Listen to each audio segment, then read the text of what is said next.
Hello guys, welcome to my YouTube channel. कैसे हो आप सब। आज हम करने वाले हैं यूजीसी नेट पेपर 1 में टीचिंग एप्टीट्यूड। इसमें टीचिंग क्या होती है।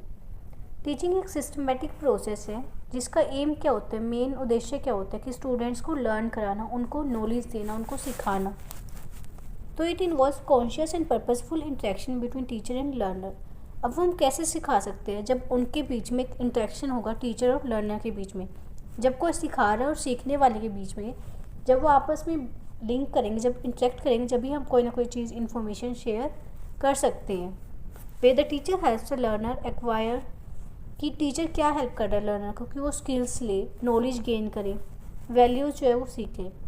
टीचिंग सिर्फ नॉलेज को देना नहीं है कि हमने अपनी नॉलेज दे दी, नहीं, बल्कि इट इंक्लूड्स मोटिवेटिंग, गाइडिंग, आपको मोटिवेट करना, गाइड करना कि आप कैसे सीख रहे हो, और ये चीज़ देखना भी, फीडबैक भी लेना कि आप सीख रहे हो या नहीं सीख रहे।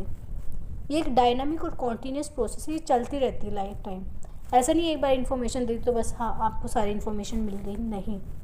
टीचिंग क्या एक ऐसी चीज़ है जो कॉन्टीन्यूस है, वो चलती ही रहती है, हम सीखते ही रहते हैं।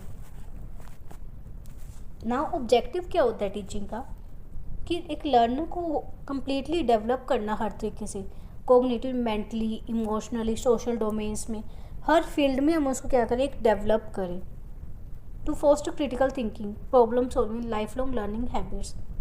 टीचिंग का मेन टारगेट क्या होता है कि एक जो इंडिविजुअल, एक जो स्टूडेंट है, वो क्रिटिकल थिंक करे, यानी खुद से वो सोच समझ सके, प्रॉब्लम सोल्व करे। अगर लाइफ में कोई भी प्रॉब्लम आती है तो डिसीजन लेने की उसमें एबिलिटी हो, कोई भी चीज़ आती है तो शांति से उसको सोल्व कर सके। To inculcate values and prepare student for societal contribution, उसमें इतनी बेसिक सेंस और इतनी वैल्यूज़ हो कि वो बड़े का मतलब आदर करे एक तरीके से, और सोसाइटी में कंट्रीब्यूशन दे, जब भी उसकी रिक्वायरमेंट हो तो आगे रहे चीज़ों को सोल्व करने के लिए। It enables learner to apply knowledge practically and independently. जो भी एक स्टूडेंट को सिखाया जाता है, एक लर्नर को सिखाया जाता है, तो उसमें यह एबिलिटी होनी चाहिए कि वो प्रैक्टिकल जो चीज़ों में अप्लाई कर सके उस नॉलेज को।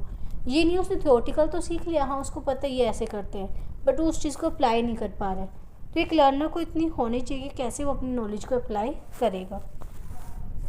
अब आते हैं लेवल्स ऑफ टीचिंग। तो 3 लेवल्स होते हैं, memory level, understanding level and reflective level. Memory level क्या होती है, बेसिक लेवल है जहाँ पर लर्नर्स को सारी इन्फॉर्मेशन दी जाती है, फैक्ट्स, डेफिनेशन, इन्फॉर्मेशन, मतलब हम दे देते हैं, एक टीचर जो है वो लर्नर को प्रोवाइड करता है। यहाँ पर क्या किस पे फोकस किया जाता है, रूट लर्निंग पे, कि वो उस चीज़ को चाहिए रट्टा मार ले, रिपीटेशन, बारी बारी उसको रिपीट कराते ताकि उसकी वो माइंड में चीज़ें सेट हो जाए। एक फाउंडेशनल होता है ये, मतलब एक फर्स्ट स्टेज है जहाँ पर हम उसको सेट करा देते हैं रूट लर्निंग के थ्रू कि हाँ ये चीज़ ऐसे होती है।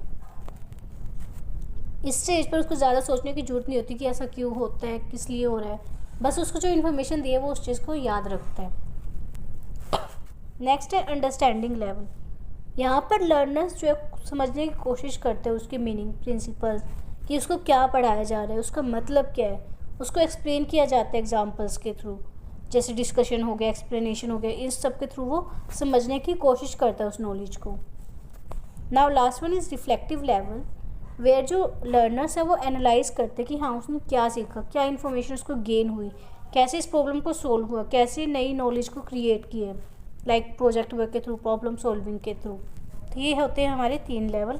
आई होप आपको समझ में आया होगा। Thank you.